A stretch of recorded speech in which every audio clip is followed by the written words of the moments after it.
Everyone, welcome to my channel Edutil junction, जहां stories पढ़ी नहीं जाती बल्कि महसूस भी की जाती हैं। आज हम बात करने वाले हैं एक बहुत ही सिंपल लेकिन दिल को छू जाने वाली स्टोरी के बारे में, जिसका नाम है the portrait of a lady, जो लिखी है खुशवंत सिंह ने।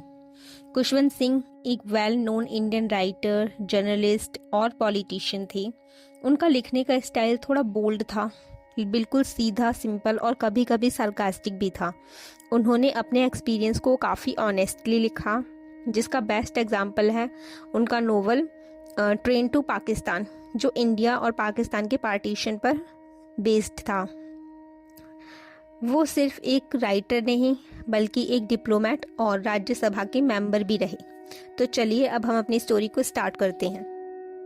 मेरी दादी हर किसी की दादी की तरह एक बूढ़ी औरत थी। वो 20 सालों से, जब से मैं उन्हें जानता था, वो बूढ़ी और झुर्रियों वाली ही थी। लोगों ने कहा एक समय में ये काफ़ी यंग और ब्यूटीफुल हुआ करती थीं और इनके एक हस्बैंड भी थे। लेकिन ये विश्वास करना मेरे लिए मुश्किल था। मेरे दादाजी की तस्वीर ड्राइंग रूम में अंगीठी के ऊपर लटकी हुई थी। उन्होंने एक बड़ी पगड़ी और ढीले ढाले कपड़े पहने हुए थे।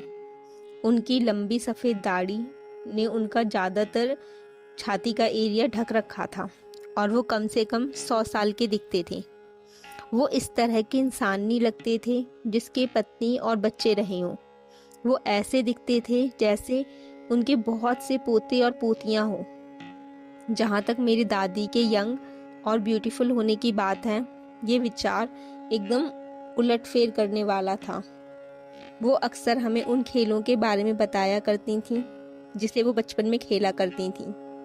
ऐसा करना उनका मुझे बेतुका और काफ़ी डिसरिस्पेक्टफुल लगता था, और मैं उनकी इन बातों को ऐसे मानता था जैसे वो पैगंबर की कहानियाँ हमें सुनाया करती थीं। वो हमेशा से छोटी हाइट वाली, मोटी और झुकी हुई थीं। उनका चेहरा एक झुर्रियों का जाल था। उनके फेस पे झुर्रियाँ सब ओर थीं। मुझे यकीन नहीं था कि वो कभी भी सुंदर दिखी हों। वो हमेशा से ही ऐसी थीं। वो बूढ़ी थीं। वो इतनी ज़्यादा बूढ़ी थीं कि और ज़्यादा बूढ़ी वो हो नहीं सकती थीं। मैं 20 साल से उन्हें बूढ़ा ही देख रहा था। वो कभी सुंदर नहीं रही होंगी, लेकिन वो हमेशा से सुंदर थीं। वो बिना दाग के सफ़ेद कपड़े पहनती थीं। उनके एक कुबड़ था और वो एक हाथ कमर पे रख के दूसरे हाथ से माला फेरते हुए इधर उधर घूमती रहती थीं। उनके चांदी जैसे बाल उनके पीले झुर्रियों वाले चेहरे पर बेढंगे तरीके से फैले रहते थे और उनके होंठ लगातार चुपचाप प्रार्थना करने में ही हिलते रहते थे। हाँ, वो सुंदर थीं। मेरी दादी और मैं बहुत अच्छे दोस्त थे। जब मेरे मम्मी पापा शहर में रहने के लिए चले गए तो वो मुझे उनके पास छोड़ गए और हम लगातार एक साथ रहे। वो मुझे सुबह उठाती थीं और स्कूल के लिए तैयार करती थीं। जब वो मुझे नहलाती और कपड़े पहनाती थीं तो वो सुबह की प्रेयर इस उम्मीद में गाती थीं कि मैं उसको सुनूंगा और याद कर लूँगा। मैं सुन तो इसलिए लेता था कि मुझे उनकी वॉइस अच्छी लगती थी, लेकिन मैंने कभी याद करने की परवाह नहीं की। फिर वो मेरी स्लेट और मेरी दवात को तैयार करती थीं। सुबह का नाश्ता भारी होने के बाद बासी रोटी में वो ज़रा सा मक्खन और शक्कर मिलाकर मुझे खिलाती थीं और यही हम स्कूल लेकर जाते थे। अपने साथ वो गांव के कुत्तों के लिए कई रोटियां ले जाती थीं। मेरी दादी हमेशा मेरे साथ स्कूल जाती थीं क्योंकि स्कूल मंदिर से जुड़ा हुआ था। पुजारी हमें अल्फ़ाबेट्स और मॉर्निंग प्रेयर सिखाता था, जिस समय बच्चे आंगन में दोनों ओर बैठकर अल्फ़ाबेट्स और प्रेयर को गाकर बोलते थे। मेरी दादी ऊपर अंदर बैठकर स्क्रिप्चर्स को रीड करती थीं। जब हम दोनों का काम पूरा हो जाता, हम एक साथ घर वापस चल देते। उस समय गांव के कुत्ते हमें मंदिर के दरवाजे पर मिलते थे। जो रोटियां हम उनके लिए डालते, वो उनके लिए गुर्राते, लड़ते और आपस में हमारा पीछा करते थे। जब मेरे मम्मी पापा आराम से शहर में बस गए तो उन्होंने हमें बुलवा भेजा और यहाँ से हमारी फ्रेंडशिप में एक टर्निंग पॉइंट आ गया। हम एक ही कमरे में रहते थे। मेरी दादी अब मेरे साथ स्कूल काफ़ी समय से नहीं गई थी। मैं एक इंग्लिश स्कूल में बस से जाता था। गली में कुत्ते नहीं थे और उन्होंने घर के आंगन में ही चिड़िया को खिलाना शुरू कर दिया। जैसे जैसे साल बीतते गए हम एक दूसरे से कम मिलते थे। कुछ समय तक उन्होंने मुझे जगाया और स्कूल के लिए तैयार करना जारी रखा।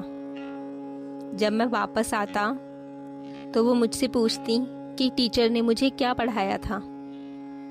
मैं उन्हें इंग्लिश के वर्ड और वेस्टर्न नॉलेज, साइंस की छोटी छोटी बातें जैसे law of gravity, Archimedes principal और पृथ्वी के गोल होने की बात, ये सब बातें मैं उन्हें बताता था।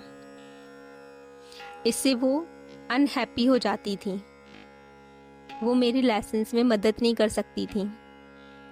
जो बातें मुझे इंग्लिश स्कूल में पढ़ाते थे उन्हें उस पर विश्वास नहीं होता था और उन्हें इस बात पर दुख होता था कि गॉड और स्क्रिप्चर्स के बारे में कुछ नहीं बताया जाता। एक दिन मैंने बताया कि हमारे स्कूल में म्यूज़िक लेसन्स दिए जाएंगे। इससे वो बहुत परेशान हो गई। उनके अकॉर्डिंग म्यूज़िक गलत चीज़ थी। उन्हें लगता था कि म्यूज़िक पर वैश्याओं का और भिखारियों का ही अधिकार है, ये भले लोगों के लिए नहीं है। उन्होंने कुछ नहीं कहा, लेकिन उनकी चुप्पी सब बता गई। उसके बाद वो मुझसे कभी कभार ही बोलती थी। जब मैं यूनिवर्सिटी गया तो मुझे अलग कमरा मिल गया। हमारी फ्रेंडशिप टूट चुकी थी। मेरी दादी ने अपना अकेलापन एक्सेप्ट कर लिया था। वो किसी से बात करने के लिए ही चरखा काटना शायद ही कभी छोड़ती थी। वो सुबह से शाम तक चरखे पर बैठी सूत काटती और प्रेयर गाती रहती थीं। आफ्टरनून में वो थोड़ा आराम करने के लिए चिड़ियों को दाना डालने के लिए चरखे पर से उठती थीं। जब वो बरामदे में बैठकर रोटी के छोटे छोटे टुकड़े करती थीं तो सैकड़ों छोटी छोटी चिड़ियाँ उनके चारों ओर इकट्ठी हो जाती और चींची करके एक हकीकत का पागल खाना बना देती थीं। कुछ आकर उनकी टांगों पर बैठ जाती और कुछ उनके कंधों पर बैठ जाती थीं।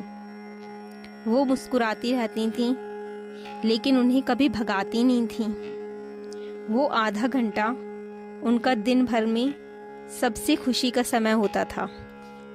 जब मैंने आगे की पढ़ाई करने के लिए अब्रॉड जाने का फ़ैसला किया तो मुझे यकीन था कि मेरी दादी परेशान हो जाएंगी।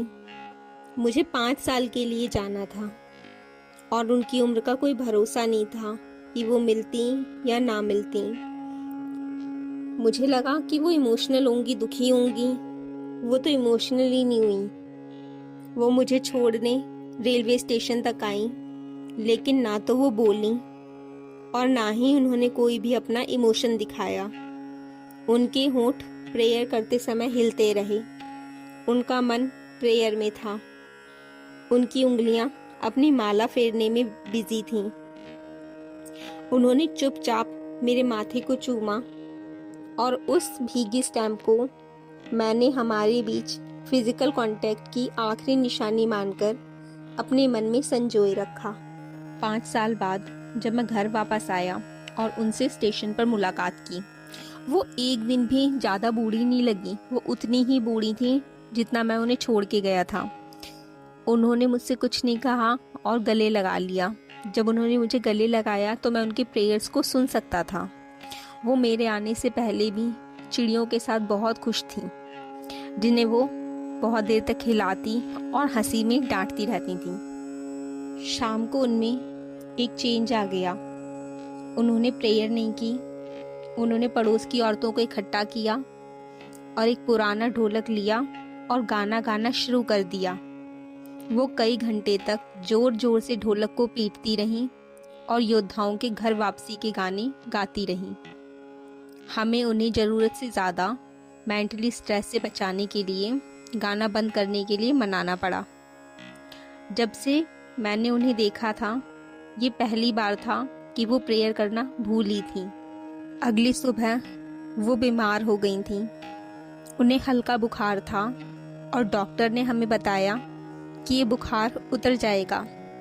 लेकिन मेरी दादी की सोच बिल्कुल अलग थी।